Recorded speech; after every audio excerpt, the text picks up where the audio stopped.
Dobrý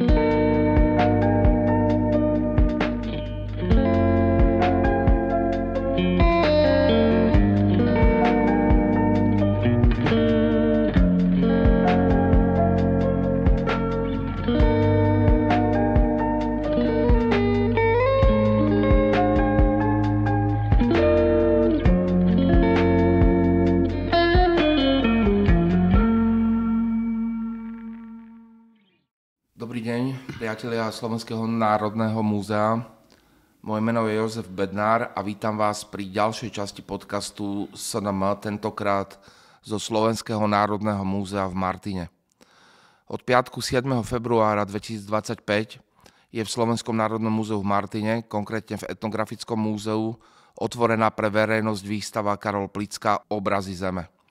Hovoriť budeme dnes preto o Karolovi Plickovi, priekopníkovi slovenskej fotografie a filmu, ktorý sa však vo svojom živote prejavoval aj ďalšími talentami o jeho živote, tvorbe. Vítam v podcaste dvoch vzácnych hostí, vedúcu oddelenia etnografických a historických zbierok, kurátorku Slovenského národného múzea v Martine a autorku výstavy, pani doktorku Dašu Ferklovú. Som rád, že ste prijali pozvanie do nášho podcastu. A 94-ročného syna Karola Plicku veľmi si vážime, že prišiel medzi nás aj na vernisáž pána Ivana Plicku. Ďakujem, že ste prijali naše pozvanie, pán Plicka. Začnem otázkou na vás, pani doktorka. Výstava Karol Plicka Obrazy zeme sa koná ako pripomienka 130. výročia narodenia Karola Plicku. Vy sa téme alebo osobnosti Karola Plicku venujete, môžem povedať, že viac ako 30 rokov. Čím je, alebo čím by mal byť Karol Plicka pre Slovákov? Správne ste podotkli, že Karol Plicka bol umelcom mnohostranným, venoval sa rôznym svojim pracovným činnostiam a je krásne to, že v každej tejto pracovnej činnosti dosiahol neuveriteľné výsledky. Tieto výsledky jeho práce, či to už bolo na poli zberateľstva, alebo či to bolo na poli fotografie a filmu, alebo v rámci príprav tých obrazových publikácií, myslím si, že môžeme konštatovať, že právom mu patrí popredné miesto ako v slovenskom, tak aj českom panteóne. A treba tu podotknúť, že jeho tvorba bola československá, ale so špeciálnym vzťahom k Slovensku. A môžeme povedať, že keď začal fotografovať v tých 20. rokoch, keď sem k nám prišiel a usadil sa tu, dá sa povedať, že neplánovane na 15 rokov, objavil Slovensko Slovákom. A tým je tá jeho tvorba unikátna, čiže nie len kvantitou, ale hlavne kvalitou. Nadviažem na vašu odpoveď ešte jednou otázkou a potom dám slovo pánovi Ivanovi Plickovi. Pani doktorka, výstava, ktorú sme otvorili, ktorá mala včera vernisáž. Ako ste pristupovali k jej príprave? Aký bol nejaký hlavný tematický zámer?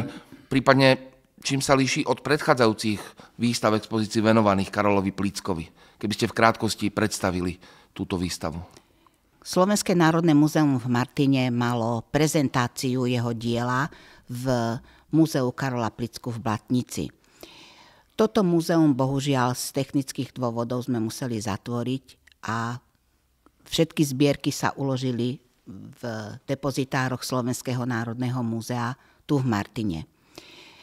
Pristupovali sme k tvorbe našej výstavy z pohľadu toho, že dielo majstrové je uzavreté a my vieme hodnotiť jeho podiel práce, či už etnomuzikologickej, alebo fotografickej a filmovej. Hlavnou myšlienkou, ktorej sme sa držali, bola prezentácia celej jeho tvorby týkajúcej sa slovenskej aj českej krajiny s dôrazom ukázať návštevníkom gro jeho tvorby týkajúce sa slovenskej proveniencie. Chceli sme návštevníkom ukázať nielen jeho tvorbu autorskú, ale chceli sme ho priblížiť aj jeho osobnými pamiatkami, ktoré v zbierkach nášho múzea máme. Preto výstava prezentuje nielen jeho fotografie, ale je doplnená napríklad aj autorovou fototechnikou, autorovými obrazovými publikáciami, notovými záznamami. A čím je odlišná od tých ostatných, tak odlišná je tým, že je to vlastne taká najväčšia a najkomplexnejšia výstava z tvorby Karola Plicku, ktorú Slovenské národné múzeum v Martine zorganizovalo a ktorú prezentuje. Verím, že návštevníci tiež si nájdú svoje a výstava bude pre nich otvorená 3 roky minimálne. Pán Plicka, vy sa s pani doktorkou rovnako poznáte 30 ročia. Niekoľko dekád. Potešilo vás, keď ste sa dozvedeli, že sa chystá takáto veľká výstava ako podsta vášmu otcovi? Ano, samozřejmě. Potěšilo mě to velice, protože uplynula dost dlouhá doba od existence muzea Karola Plicku v Blatnici. A toto je vlastně další nebo první komplexní prezentace toho díla otcova. A já jsem tomu opravdu velice rád a byl jsem tou výstavou překvapen, protože dosud bylo zvykem podobné výstavy, že tam visí několik fotografií, byť třeba rozměrnějších, ale to, co je tady na této výstavě, to je to úžasné, že ty obrovské plochy, které se to osvětlily, ty fotografie se promítají, že člověk má téměř dojem, že je v reálu, že je v té fotografii. Já jsem tím byl opravdu velice překvapený a že já nejsem expert tedy na výstavnictví, ale já bych řekl, že pro mě to bylo unikátní zážitek vidět ty otcovy fotografie takto prezentovány. Byl jsem moc šťastný. Sme veľmi radi, že ste prišli medzi nás na vernisáž. Ďalšia otázka moja sa týka osudovej väzby alebo nejakého vzťahu vášho otca k Slovensku, ktorý sa nejakým spôsobom vyvinul. Mňa zaujalo jedno jeho význanie. Prečítam ho veľmi pomaly. Citujem. Urobil som vtedy jedno z najväčších rozhodnutí vo svojom živote. Keď to posudzujem z odstupu rokov, neľutujem tento čin, ba som rád, že som sa vtedy takto rozhodol. Kto vtedy vedel, čo všetko sa na Slovensku zachovalo z dávnych storočí? Bola to krajina chudobná na dary zeme a bohatá na spev, plná kontrastov, piesne a pláču. Mal som to šťastie, že na Slovensko som prišiel v hodine 12. a zachytil ľudovú kultúru v čase, keď bola na svojom štýlovom vrchole. Stihol som pamätníkov starých spevov, balád, zaklínadiel a rozprávok. Otázka. Ako si vy spomínate na zrod tohto vzťahu a rozvíjanie tohto vzťahu vášho otca so Slovenskom? Čo konkrétne ma možno utkvelo v pamäti, čo by ste vytiahli? No já jsem samozřejmě u začátku toho vztahu nebyl. To jsem ještě nebyl na světě. Takže to budou takové mé dojmy z toho, co se vyprávělo. Presne na to som myslel. A u otce to byla nějaká, já nevím, to byla taková až posedlost Slovenskem, protože ještě, než vůbec na Slovensko přijel, on už jako mladý učitel před začátkem první světové války, když učiteloval tamhle v Podkrkonoší, tak organizoval chlapecké pěvecké soubory a tam zpívali slovenské písně. Takže u něj muselo být nějaký, já nevím, u něm to bylo nějak vrozený už tehdy. No a potom po světové válce zrodilo se Československo A on vzal ruksak a šel se na to Slovensko podívat. Taky s kým jsme vytvořili společný stát. Vždyť ty české a slovenské země spolu žili společně. Naposledy za Velkomoravské říše. On měl obavu, že jsme se tak dalece od sebe odlišili, že už si třeba nebudeme rozumět, že ta řeč bude jinak, že ty lidi budou jinak jednat a tak. No a pak on s úžasem a s láskou zjistil, že prostě to bratrství tady existuje pořád ještě a byl nadšen to, jak jste říkal, tím stavem toho, že byla ještě ta kultura lidová, byla neporušená industrializací, protože to, co bylo na Slovensku v roce 1920, 1925, to bylo v Čechách před 100 lety asi a v Čechách už to všechno zmizelo. To zachytili ty někteří, Božena Němcová třeba, zaznamenali písně a tak, ale bylo to, buď to zaznamenali jaksi slovně, anebo muzikálně, ale ne dohromady už nikdy, nehledě na to, že už to vůbec nikdo nezaznamenal obrazově, což ten otec navíc k těm záznamům, co tady dělal, těch písní a té lidové kultury, to obohatil ještě navíc, nebo integroval ještě do toho ty fotografické a filmové věci. To bylo to unikátní a já si myslím, že Slovensko má to štěstí, že tyto materiály vůbec má, že to je světový unikát. Určite áno. Na Wikipédii sa o vašom otcovi Karolovi Plickovi píše, že narodil sa vo Viedni, to vieme. Následne prežil časť detstva v Českej Třebovej. No a o jeho talentoch sa píše, že bol významný slovenský a český výtvarník, fotograf, zberateľ ľudového umenia, filmový režisér, kameraman, folklorista, hudobný vedec, okrem iného zakladal Akadémiu muzických umení v Prahe. Sám sa označoval za muža 9 remesiel. Tu budem mať otázku na vás dvoch, oboch a začnem vami, pán Plicka. Vedeli by ste povedať, ku ktorému z tých 9 remesiel mal najbližšie?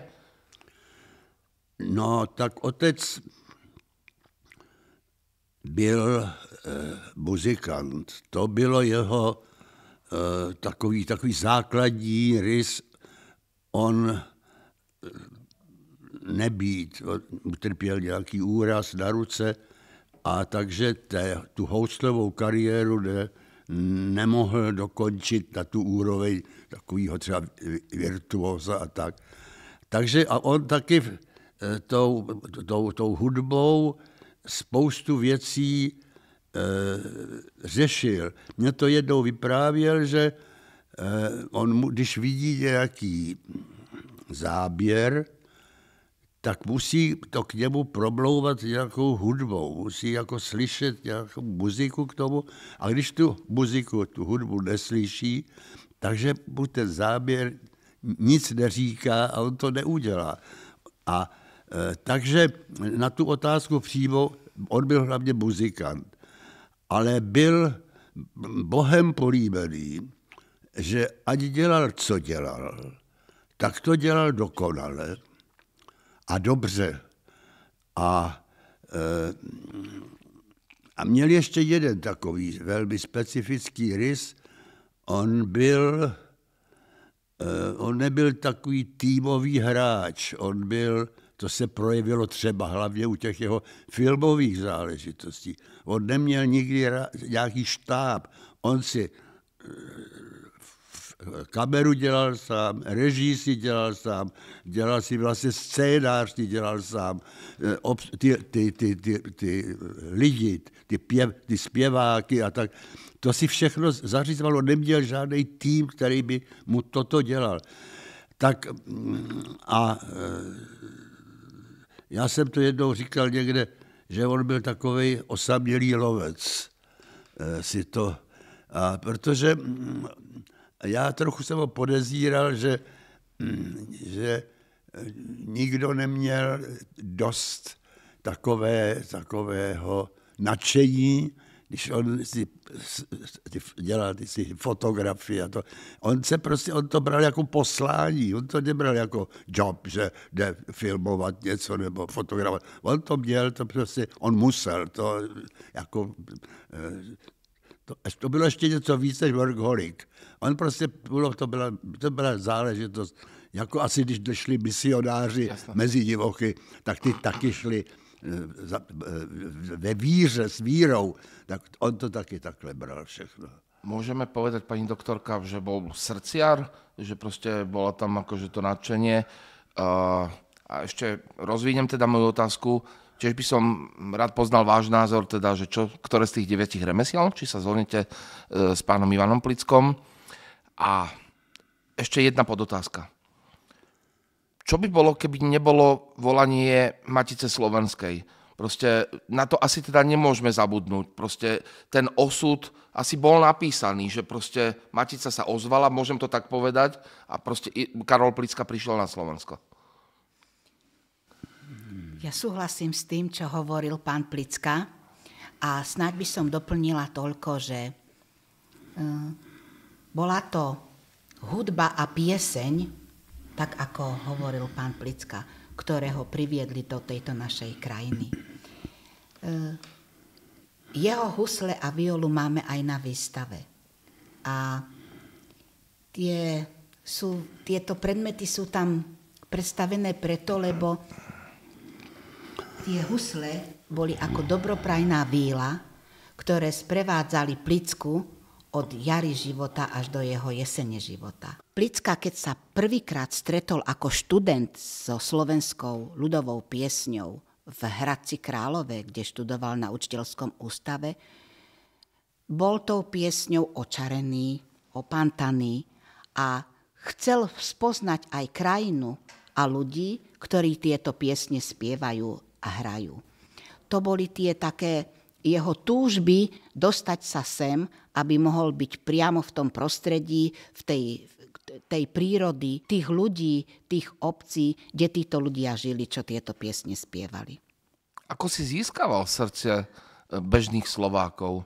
Tá takzvaná, teraz by sme to nazvali možno, že logistika, vtedy bola dosť zle na tom. Neboli cesty, ľudia mali jednoduché príbytky, asi nemali hosťovské izby len tak ako pripravené, aby tam mohol prespať. Notabene mal 2 metre takmer, váš otec. Áno. A keď prišiel taký velikánsky chlapisko neznámy, tak sa ho taká obyčajná Slovenka aj mohla zlaknúť aj Slovák, že čo chce. No, máte kus pravdy, hej, a jak sme spomínali tú oživotvorenú Maticu Slovensku a ona vlastne hľadala nejakého odborníka na zber piesní, cielene hľadala. A on sa o tomto dozvedel, tak vlastne na odporúčanie Leoša Janáčka a Víteslava Nováka ho Matica Slovenská v roku 1923 prijala do svojich služieb. Ale ako to všetko prebiehalo, keď sa Karol Plicka dostal do terénu, nebolo to vôbec jednoduché, ale krásne príbehy má na to práve syn a ja ich poznám od syna, od pána Ivana. Takže snáď by bolo dobré, keby nám z jeho úst zaznel príbeh, ako si Karol Plicka získaval priazeň slovenských ľudí a ako ich vlastne získal, aby mu spievali. Som sa chcel touto otázkou obrátiť aj na pána Ivana Plicku, tak nech sa páči. Lebo ja to poznám z jeho úst. Ale bude to autentické od neho. Nech máme autentické od neho. Já jsem ještě chtěl doplnit o Matici Slovenskej. To rozhodnutí Matice Slovenskej před více než 100 lety zaznamenat lidové písně v té době, kdy spíš panovala taková atmosféra zbavovat se tohoto folkloru a kupovat si normální šaty a já nevím. Tak to bylo tak úžasně moudrý rozhodnutí, že to je úžasné. Skutečně to je třeba ocenit Matici Slovenskou A potom, že se tu terénní práci získal otec, to bylo další úžasné rozhodnutí, protože, jak už jsem řekl před chvílí, on to vzal jako poslání. To on prostě nehleděl na nepohodlí, on s ruksakem chodil po těch dědinách a on masochisticky chodil nejraději až na konec těch dolin, že tam byl ten život ještě takovej nejméně ovlivněný industrializací a nějakým tím modernismem a tak dále. Já jsem se ho několikrát ptal, jak to bylo, autobusy ještě tenkrát nebyly vynalezeny. Železniční síť byla nesmírně řídká, moc těch vlaků nejezdilo. Takže on skutečně pěšky chodil ty desítky, stovky kilometrů, všechno si musel nosit na zádech. A já jsem se ptal, jak jsi to dělal, jak jsi se stravoval, kde jsi umýval, kde jsi nocoval. A on říkal, no jo, to bylo těžký. A já jsem to z něj prakticky nedostal s takovou nějakou jeho metodiku, jak se v těch dědinách chytit. A on říkal, no, tak přišel jsem do té dědiny a samozřejmě v té své výšce a mohutnosti, no tak ty lidi zavírali okna, dveře, slepice, kdo to je, že jo, je to, já nevím, celník, nebo nějaký nový myškár, nebo kůžičkár, nebo co. Speciální oděv? No a oděv měl komický, z jejich očích měl komický oděv, protože měl pupky nějaké a všichni tam měli kroje, že? Nebo takové ty pracovní kroje. No a teď většinou jako vyběhly děti, že jo, tak se zvědaví, no tak on měl nějaký bonbony a dával dětem ty bonbony. No a teď jim položil otázku, kdo ví pěkně zpěvat tu na té dědině. No, na Slovensku v dědinách zpívali všichni samozřejmě pořád. No a teďka on musel vybírat ty zpěváky, také vytřídit, že byli zpěváci dobří, byli zpěváci horší. No, takže to byla, já si to nedovedu představit, jak to dělal. Ale cez tú hudbu a cez to vzdelanie hudobné, určite tá odborná metodika bola jasná. Vedel proste zase asi rozlíšiť, dedukujem, že čo je pieseň, ktorá si zaslúži zber. No a teďka, aby ten zpěvák taky byl na úrovni, že? Ono to jde o tu intonaci a tak dále.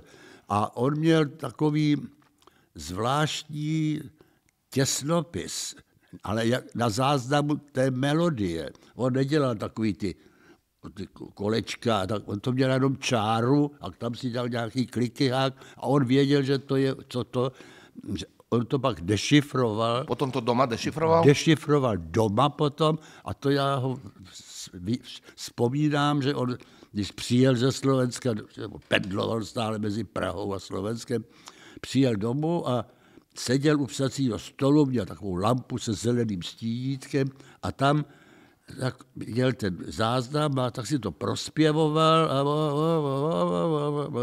a teď to psal do ty pořádný, psal k tomu ty slova. No. Takže on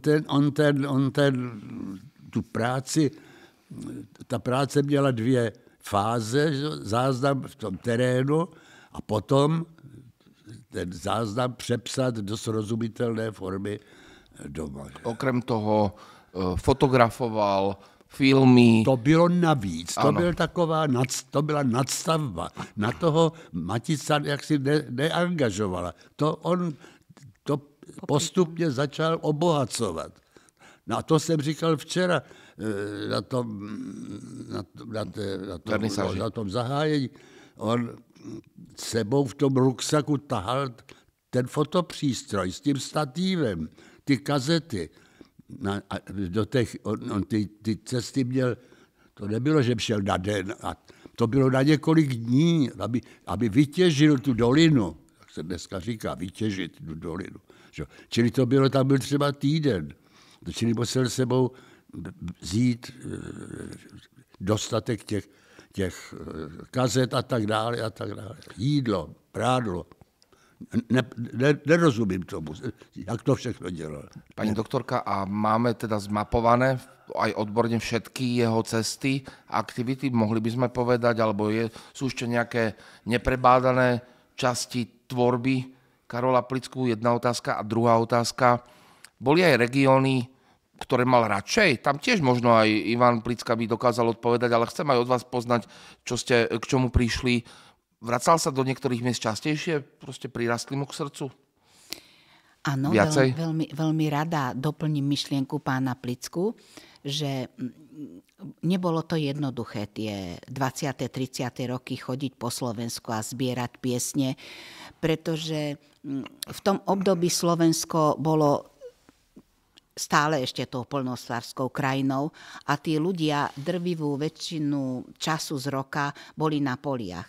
Preto Plicka hodne chodil po výskumoch práve v zimných obdobiach a to v podstate sťažovalo tú jeho prácu, pretože tie zimy v minulosti boli oveľa iné.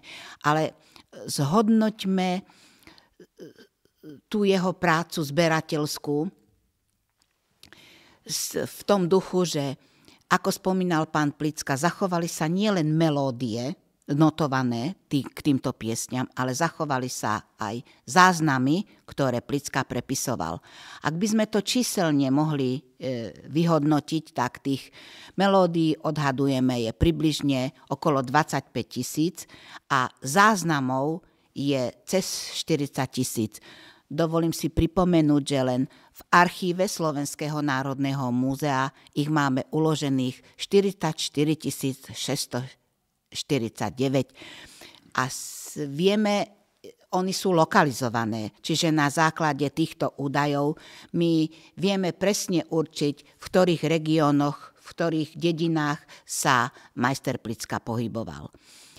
Veľkú zbernú oblasť mal na východnom Slovensku.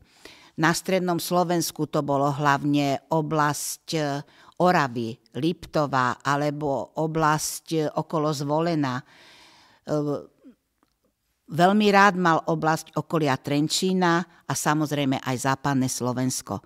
Tu na západnom Slovensku napríklad v 20. rokoch objavil veľmi vzácnu a zaujímavú speváčku Evu Studeničovú, ktorá mu naspievala stovky piesní a už v roku 1928 vychádza vlastne prvá piesňová publikácia od Karola Plicku Eva Studeničová spieva. Ako sme spomínali, k týmto zberateľským cestám pridal tú fotografiu, pridal aj film a vytvoril si také miesta, čo sme spomínali aj včera na vernisáži, ktoré sa mu stali srdcu blízke.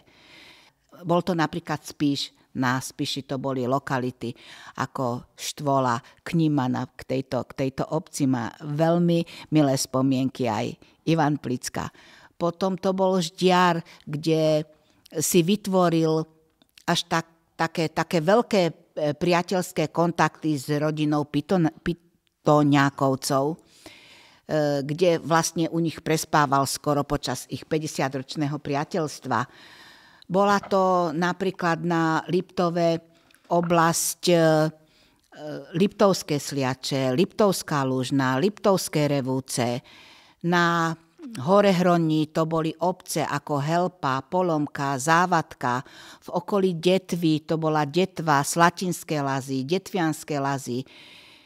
Okolo Trenčína to bola oblasť Púchovskej doliny, pretože vlastne v tých 20. rokoch, keď prišiel pán Plicka za piesňou, tak toto bola jedna z prvých oblastí, kde robil svoje výskumy, lebo tam učil jeho neskorší veľmi dobrý priateľ František Wolf, s ktorým potom dali dohromady aj to svoje monumentálne dielo Český rok, pozostávajúce zo štyroch samostatných publikácií Jar, leto, jeseň, zima.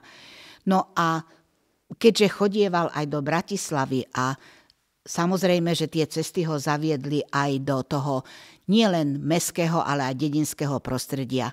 Tam takisto Piešťany, dnešné okresy Senica, Senec, boli vlastne oblasti, kde našiel nejaké tie naše slovenské Mal v tomto voľnú ruku podklady. od Matice? Áno. Matica, nikto mu nekázal, že tam začať, alebo proste tá metodika bola na ňom. Nie, metodika bola na ňom. No ale já si myslím, že zásadně někdo říkal, že otec prošel všechny slovenské dědiny. Možná, že to byl takový trochu eufemismus, ale já si myslím, že daleko k tomu neměl. Já myslím, že skoro možná, a to je můj pocit, že třeba takové ty maďarsky hovořící oblasti, kde jsou, tak tam jaksi toho angažovanost byla menší. Ale jinak si myslím, že celé Slovensko. Súhlasím. Dá sa povedať, že fakt prešiel krížom, krážom, alebo po horách, po dolách,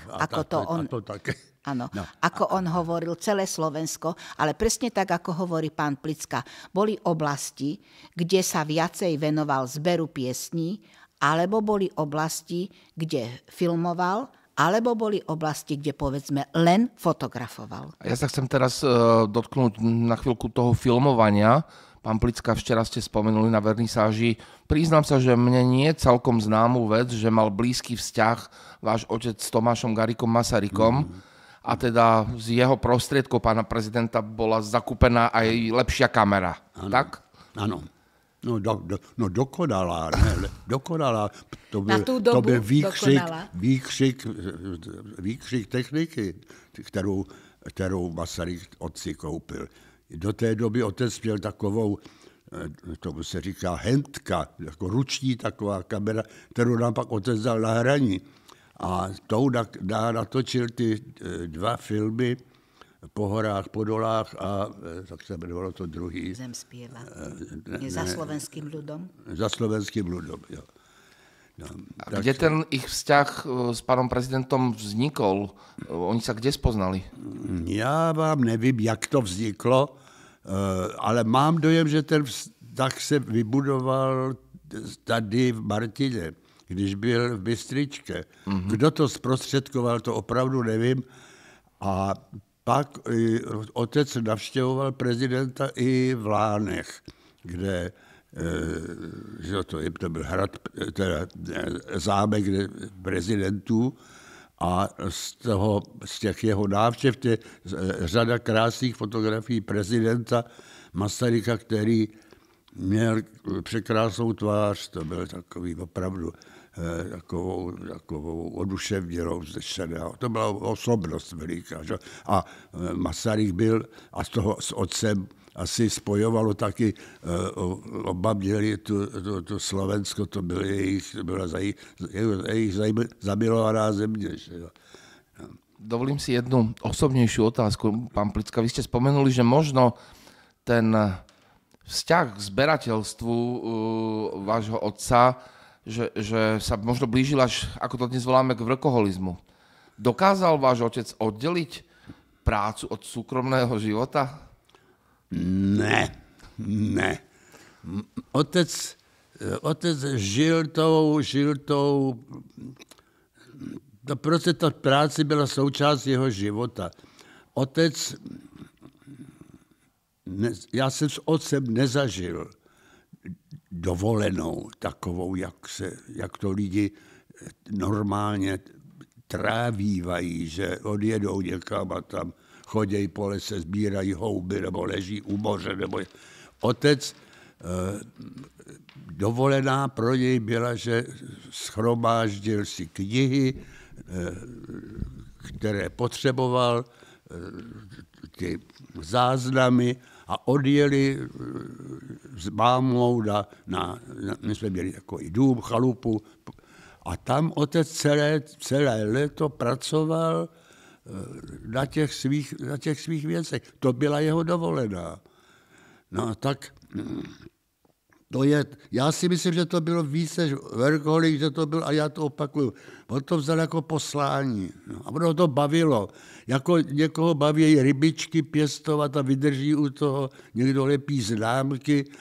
A tak on prostě pracoval takhle a dělalo mu to radost. Mohli by sme povedať, že perfekcionista? Byl naprostý perfekcionista, samozřejmě. Ano. Pani doktorka, váš pohľad na tvorbu Karola Plicku, ktorá časť, ak sa tak môžem spýtať, a verím, že sa dá odpovedať, že je vám najbližšia. Je to zberateľstvo, alebo filmová tvorba, fotografie? No to ste mi dali ťažkú otázku, lebo celá tá jeho práca je fakt obdivuhodná, ale ak by som to mala zobrať tak vyslovene z toho môjho osobného pohľadu, keďže ja mám rada fotografiu, tak asi to bude tá fotografická činnosť. Sú to tisícky negatívov, ktoré vlastní Slovenské národné múzeum, ktoré sú vlastne uložené v rámci pozostalosti Karola Plicku. A tu je krásne to, že my sme vlastne túto pozostalosť začali získavať ešte majster Plicka žil. A vďaka pochopeniu jeho dedičov sme v tom mohli pokračovať. Ja mám veľmi rada fotografiu, mám rada čierno-bielu fotografiu a pri Plickovej tvorbe tieto radosti si môžem naplňať. Ja by som snať spomenula takú príhodu, že keď som tých začiatkom 90. rokov sa začala venovať dielu majstra Plicku, tak jedným mojim učiteľom, alebo ktorý ma učil, ako nazerať a ako pracovať s fotografickou tvorbou majstra Plicku, bol jeho žiak a osobný priateľ Martin Slivka. A keď sme sa teda prvýkrát s Martinom stretli, tak ja som sa ho teda pýtala, akú metodiku by som mala zvoliť, čo by som mala urobiť. A on mi odpovedal veľmi prekvapujúco. Teda mňa to vtedy veľmi prekvapilo a povedal mi, že zober si Plickové knihy a stále v nich listuj. To bolo, viete, pán profesor z vysokej školy vám povie, zober si knihu a listuj. Ale časom som prišla na to, že mal neuveriteľnú pravdu, lebo tým, že ja som vlastne začala tým listovaním tých kníh, to mi umožnilo hlboko preniknúť do tej fotografickej tvorby Plickovej a teraz som to využila potom v ďalších tých rokoch práce a to, že vlastne poznám dosť detailne túto jeho tvorbu, mi pomohlo aj pri tvorbe tejto výstavy, ktorú sme včera otvárali. Mám otázku na vás oboch. Musel v roku 1939 odísť zo Slovenska? Alebo... Pokiaľ ja mám oficiálne vedomosti, tak nemusel. Ale myslím, že by nám to bližšie mohol... Lebo je známe teda, že osvetliť, bola politická situácia zlá. Áno, jasná odpověď je, že nemusel. Dokonce ze strany slovenského štátu, nově ustanoveného, byla vyvinutá veliká snaha otce na Slovensku mít, protože otec už byl známý. Jasne. A byla tam, bohužel, si ta administrativa tehdejší dala podmínku, že otec, nabízeli mnoho benefitů, ale dali si podmínku, že otec se vzdá českého občanství, což otec neudělal a proto rodina celá jsme se odstěhovali z Bratislavy. My jsme se s rodinou, celá naše rodina se nastěhovala do Bratislavy v roce 1937 s tím, že budeme žít na Slovensku. Že otec byl Čechoslovák, to prostě bylo jeho, neměl pocit, že na Slovensku je, že Čechy jsou jeho vlast, nebo on byl Čechoslovák. No a tak jsme se odstěhovali zpátky do Čech a já možná trošku přeskočím dopředu a od otce to byl vyloženě takový nesmírně odvážné rozhodnutí, životní rozhodnutí, protože on celý život věnoval Slovensku, tady měl všechny ty kontakty a přišel do Prahy, do města, které neznal, Prahu neměl zažitou. A tam začínal od nuly vlastně zase. Že? A vytvořil dílo, které zase má světovou úroveň, nenapodobitelnou knihu Praha ve fotografii, protože ta kniha byla vytvořena za mimořádných podmínek a v takovém hektické situaci, kdy on měl předtuchu, obavu, že by ta Praha mohla být válkou poničená, zničená, tak aby byla zachovaná. A to se mu tedy Praha bohu nikdy zničená nebyla, ale zachoval ji na obraze zase v určité fázi, a která byla pro ten jeho záměr vlastně ironicky příznivá, že nebyly žádné automobily, nebyly žádné takové ty reklamní, co dneska jsou zaplevené města. A hlavně ta města byla, řekněme, lidu prázdná, protože lidi tenkrát pracovali přes den a ne, aby se po ulicích se valili spousty lidí, nejenom tedy turistů, ale i těch lidí, kteří by měli pracovat. Takže to je ta kniha nesmírnou monumentalitou tu Prahu prezentuje. No, takže to Slovensko, čili to bylo těžké rozhodnutí, abych to shrnul, ale on to zvládl, ale to Slovensko v něm zůstalo ten měl za nechtama velmi silně a hned, jak skončila válka, tak se na Slovensko vrátil. Byla taková nešťastná éra, protože on nebyl manažer. A byl ten ředitel slovenského slovenského filmu. Tak to, jak si neskončilo dobře, protože to nebylo jeho. Jasne. A on pak zase se udělal knihu Spíš a udělal Levoču, že unikátní díla. A Levoča je vlastně druhá monotematická kniha Praha ve fotografii a Levoča, že čili to už jsem, já tenkrát taky s ním, tam po Spiši jsme jezdili s ním. To už bylo auto, jsme měli auto.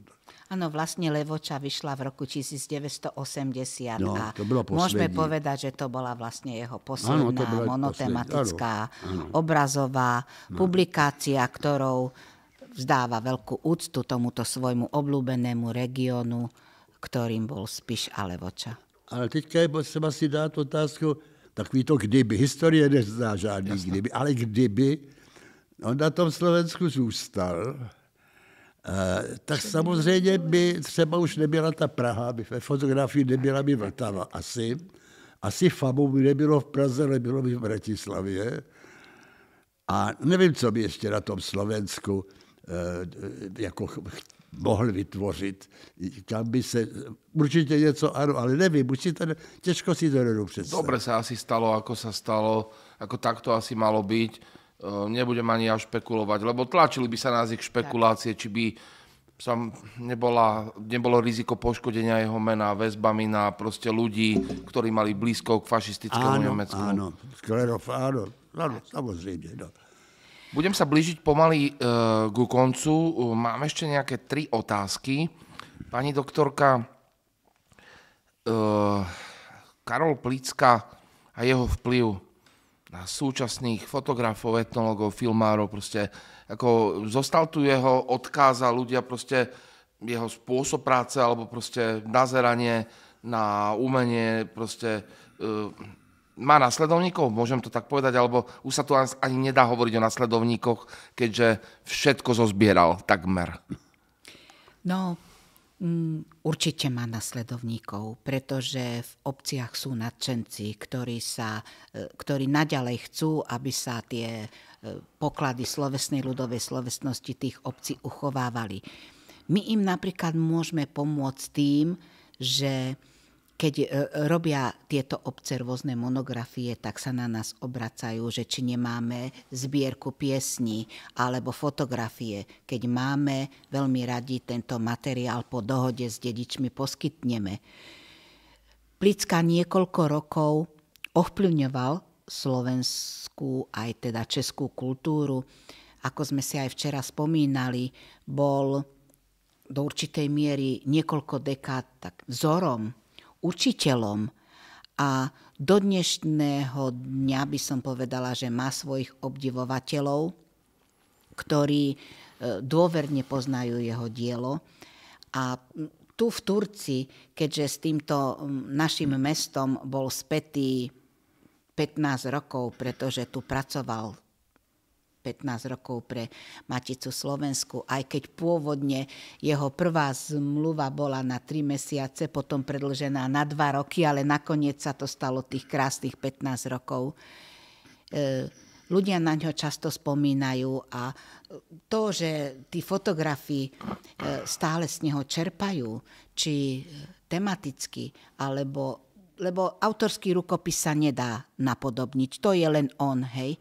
Ale dôsledkom toho, že to jeho dielo žije, je napríklad aj fungujúci fotoklub Karola Plicku, ktorý v našom meste máme a taktiež sme s nimi pripravili výstavu k tejto našej výstave, ktorá má názov Odkaz Karolovi Plickovi. Možno posledná otázka na vás oboch. Pán Plicka, váš otec na margo svojej tvorby na Slovensku a pre Slovensko ešte povedal aj toto. Takže aj na záver si dovolím citát. Prišiel som do tejto zeme s predsavzatím objavovať tú pravdu o živote ľudu, ktorú vie vysloviť iba umenie. Keďže poslaním umenia je odkrývať krásu a rozdávať krásu, od prvých chvíľ, idúc za vnútorným hlasom krásy, hľadal som onú pravdu, o ktorej Anatole France povedal, keby som si mal vybrať medzi pravdou a krásou, neváhal by som a zvolil by som si krásu, pretože som si istý, že obsahuje v sebe vyššiu a hlbšiu pravdu, než pravda sama. Otázka. Našiel onú pravdu váš otec vo svojom živote? A je krása najvyššou hodnotou aj pre vás? No, já bych... To je složitá otázka. A je to zložitý citát, ale krásny citát. Je. Já si myslím, že otec byl, bude to znít špatně, ale že byl se svým dílem, co vytvořil, že byl spokojený. Že se mu podařilo v zásadě to, o co usiloval, co se snažil a co chtěl zachovat pro další generace.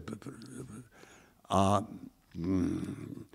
ten citát býval, já myslím, že je pravdivý, ale býval zneužíván jaký kritiky, že jak si on tu krásu třeba v té fotografii někdy nadřadil takové té realitě, že třeba tou technikou, že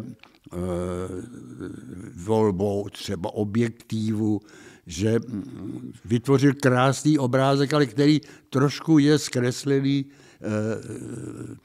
aby byl k tomu, aby byl krásný. No, ale to, já nejsem úplně, nemám pocit, že bych dovedl to přesně vyjádřit. Ďakujem za tú odpoveď a ja som si vedomý rizika toho citátu, pretože na dnešnú dobu by som ho nepoužil, pretože tá dnešná doba, keď sa dajú robiť fake news a proste rôzne fake fotografie, tak ako by to bolo nebezpečné, ale myslím si, že kto chce pochopiť, tak jeho slova z tej doby pochopí. Áno. Pani doktorka. Presne, pretože vieme veľmi dobre, že tá jeho cesta za piesňou, fotografiou a filmom vôbec nebola ľahká. Že nie len on sám zažil biedu, ale on videl aj tú biedu vtedy na Slovensku. Videl tú sociálnu biedu. Videl, povedzme, že tie niektoré oblasti na Slovensku v tých 20. 30. rokoch boli ešte zaostalé.